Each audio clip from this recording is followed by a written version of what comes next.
Well, there's a variety, you know. Thank you for that sterling introduction. Social Security should be replaced with a private pension system. Why do I say that?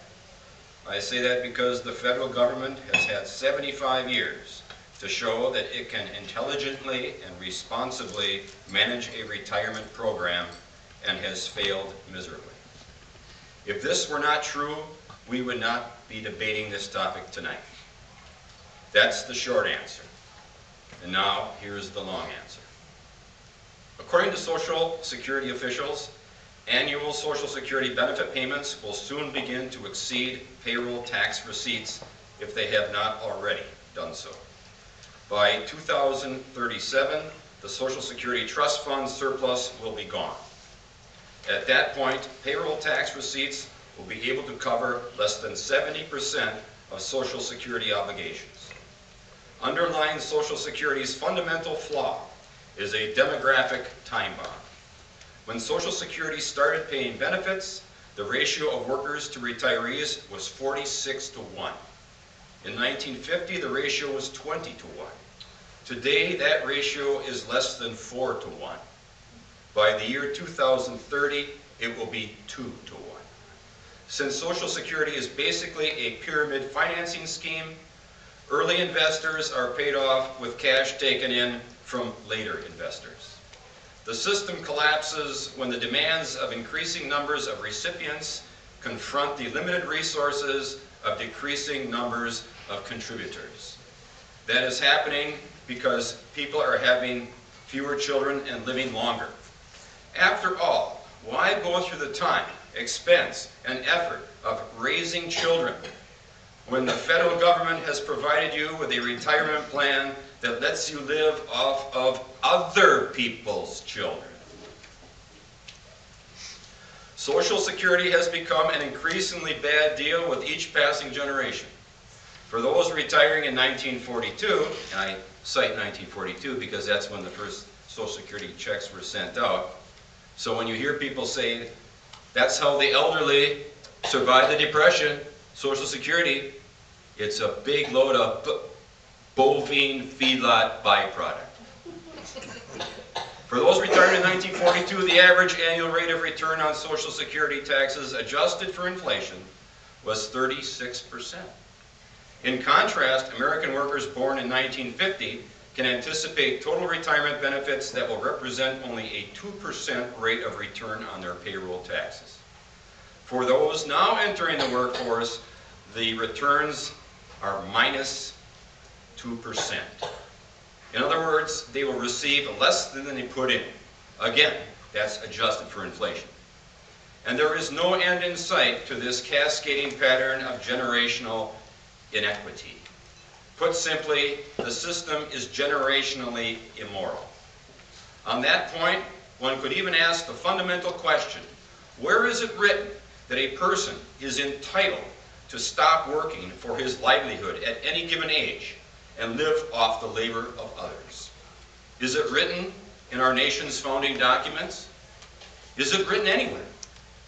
Even the Bible says, he that will not work, neither shall he eat.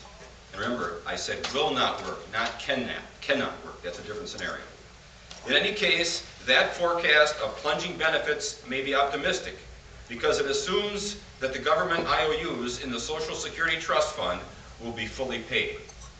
As it is now set up, whatever surplus in payroll taxes might be paid into Social Security each year is being spent by the government to meet current operating expenses. And the money has been replaced with government bonds. The liability represented by those bonds presently exceeds $10 trillion. In 2017, the Social Security Trust Fund will start returning the bonds to the federal government. At that time, with the federal government having no money to exchange for the bonds, Social Security will be facing a financial crisis, and the politicians will have only a limited number of ways to deal with the system's insolvency. Raise taxes, cut retirement benefits, cut other programs, or inflate the money supply and decrease the purchasing power of the currency, which is basically taxing through stealth.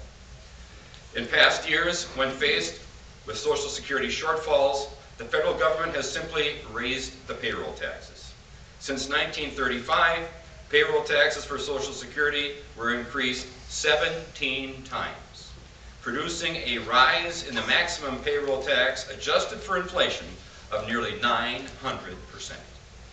According to a Heritage Foundation study, bringing the Social Security system into balance would require increasing payroll taxes by 54%, reducing benefits by 33%, or some combination of both. Ironically, Social Security was originally set up because people trusted the federal government. But in a recent Associated Press poll, 80% of Americans under the age of 50 agreed that workers should be allowed to shift some of their payroll taxes into private accounts. Among adults under the age of 34, support increased to 90%, and 75% of the respondents opposed raising payroll taxes any further. The poorest 20% of pensioners rely on Social Security for 81% of the retirement income. In contrast, the richest 20% rely on Social Security for only 20% of their retirement income. A recent Cato Institute study, projected that a typical low-wage earner born in 1950 would receive a monthly retirement check of $2,490 if his payroll taxes had been invested in the stock market, compared to only $631 from Social Security. This refutes the popular belief that it is low-income workers who are especially helped by the current system. Black men get the worst deal of all because the average life expectancy of a black man is 65 years. The current retirement age of 65 means that black men on average can expect to see little or nothing of the money they paid into the system. For the average black male, staying in the current system costs him 1/8 of his entire lifetime income. Conversely, white women get the best deal. A study by the Rand Corporation found that the lifetime interracial income transfer through Social Security from blacks to whites was as much as $10,000 per black worker.